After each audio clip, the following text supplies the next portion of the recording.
পুজো হয়ে গেছে, এখন মহাপ্রসাদ নেওয়ার জন্য আমরা লাইনে দাঁড়িয়েছি। আর দেখো প্রসাদ খেতে চলে এসছে।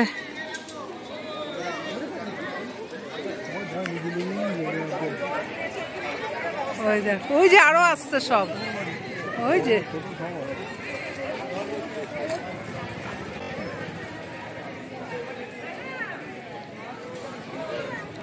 আর মহাপ্রসাদের জন্য লাইনটা দেখো, দেখিয়ে দিই। ওই দেখো,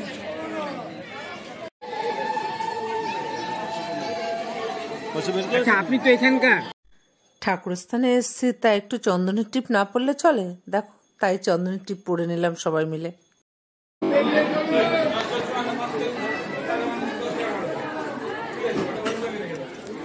আর দেখো লাইনে দাঁড়িয়ে ঠাকুরের মহাপ্রসাদ নিয়ে নিলাম।